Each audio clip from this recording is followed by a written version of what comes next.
जीवन में खुशियां भी मिलेगी और दुनिया में स्थान भी मिलेगा।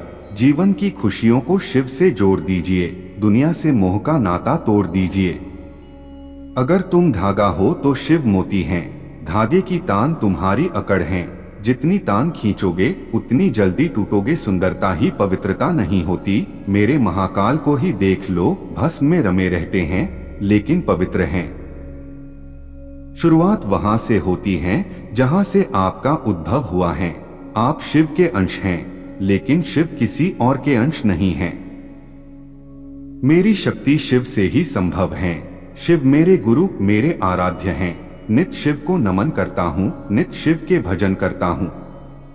शिव के एहसानों की कोई गिनती नहीं है, उससे ज्यादा ही दिया जितनी मैंने विनती की है। सुत जी कहते हैं, शौनक, अब शिव पुराण सुनने का व्रत लेने वाले पुरुषों के लिए जो नियम है उनका भक्ति पूर्वक श्रवण करो। नियम पूर्वक इस श्रेष्ठ कथा का श्रवण करने से बिना किसी विघ्न के उत्तम फल की प्राप्ति होती है। जो व्यक्ति दीक्षा से रहित है उनका कथा श्रवण में अधिकार नहीं है। आठों मुने, कथा सुनने की इच्छा वाले सब लोगों को पहले वक्ता से दीक्षा ग्रहण करनी चाहिए।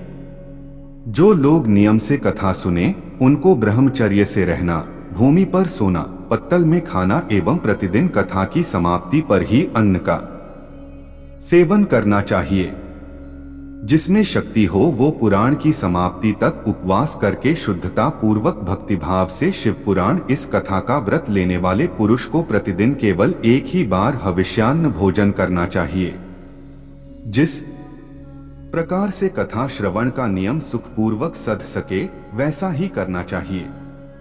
गरिष्ठ अन्न, दाल, जला अन्न, सेम, मसूर, भवदूषित तथा बासी अन्न का सेवन कर कथावर्ती पुरुष कभी कथा न सुने। जिसने कथा का व्रत लिया हो वह पुरुष प्याज, लहसुन, हिंग, गाजर, मादक वस्तु तथा अमीष कही जाने वाली वस्तुओं का त्याग कर दे।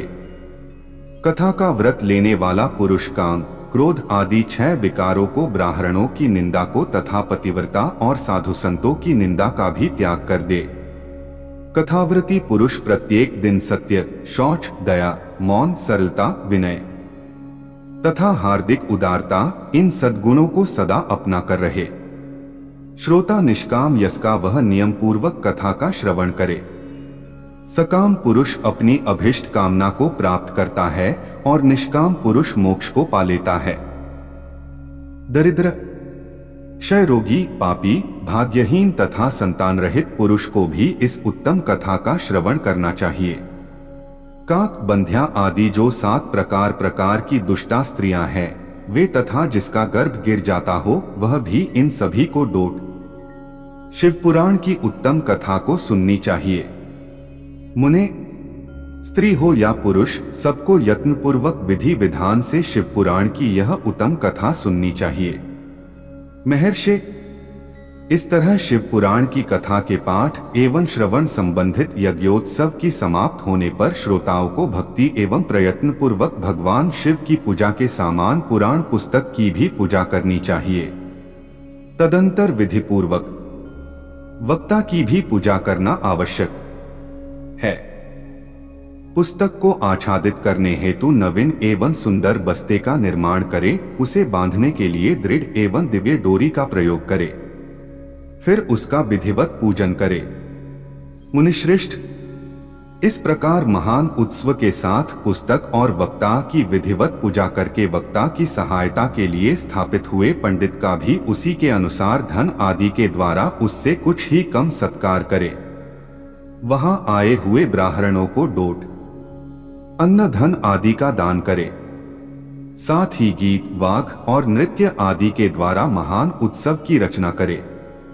यदि श्रोता विरक्त हो तो उसके लिए कथा समाप्ति के दिन विशेष रूप से उस गीता का पाठ करना चाहिए जिसे श्री रामचंद्र जी के प्रति भगवान शिव ने कहा था। यदि श्रोता गृहस्थ हो तो उस बुद्धिमान को उस श्रवण कर्म की शांति के लिए शुद्ध हविष्य द्वारा होम करना चाहिए। मुने, रुद्र संहिता के प्रत्येक श्लोक द्वारा होम करना उचित होता है अथवा गायत्री मंत्र से होम करना चाहिए, क्योंकि यह पुराण वास्तव में गायत्रीमय ही है। अथवा शिव पंचाक्षर मूल मंत्र से हवन करना उचित है। होम करने की शक्ति न हो तो विद्वान पुरुष यथाशक्ति हवनीय हविष्य का ब्राह्मण को दान करे। न्यूनातिरिक्ता रूप दोष की शांति के लिए भक्ति पूर्वक शिव सहस्त्र नाम का पाठ अथवा श्रवण करे। इससे सब कुछ सफलता मिलती है, इसमें संशय नहीं है, क्योंकि तीनों लोकों में उससे बढ़कर कोई वस्तु नहीं है। कथा श्रवण संबंधित व्रत की पूर्णता की सिद्धि के लिए 11 ब्राह्मणों को मधु मिश्रित खीर का भोजन कराए और उन्हें दक्षिणा दान दे। मुने, यदि शक्ति हो तो 3 तोले सोने का एक सुंदर सिंहासन का निर्माण करवाए और उस पर उत्तम अक्षरों से लिखी अथवा लिखाई हुई शिव पुराण की पोथी विधि पूर्वक स्थापित करे। तत्पश्चात पुरुष उसकी आवाहन आदि विविध उपचारों से पूजा करके दक्षिणा चढ़ाए। फिर जितेंद्रिय आचार्य का वस्त्र आभूषण एवं गंध आदि से पूजन करके दक्षिणा सहित वह पुस्तक का उन्हें समर्पण कर दे। उत्तम बुद्धि वाला श्रोता इस प्रकार भगवान शिव के संतोष के लिए पुस्तक का दान करे। इस पुराण के उस दान के प्रभाव से भगवान शिव का अनुग्रह पाकर पुरुष भवबंधन से मुक्ति पा लेता है। इस तरह विधि विधान का पालन करने पर श्री संपन्न शिव पुराण संपूर्ण फल को देने वाला तथा भोग और मोक्ष का दाता होता है। मुने, शिव पुराण का यह सारा महत्व जो संपूर्ण अभिष्टों को देने वाला है, मैंने तुम्हें कह दिया। अब और क्या सुनना चाहते हो? श्रीमान शिव पुराण सब पुराणों के भाल का तिलक माना गया है। यह भगवान शिव को अत्यंत प्रिय, रमणीय तथा भव रोग का निवारक है। जो सदा भगवान शिव का ध्यान करते हैं, जिनकी वाणी भगवान शिव के गुणों की स्तुति करती है और जिनके दोनों कान उनकी कथा सुनती है, इस जीव जगत में उन्हीं का जन्म लेना सफल है। वे निश्चय ही संसार सागर से पार हो जाते हैं।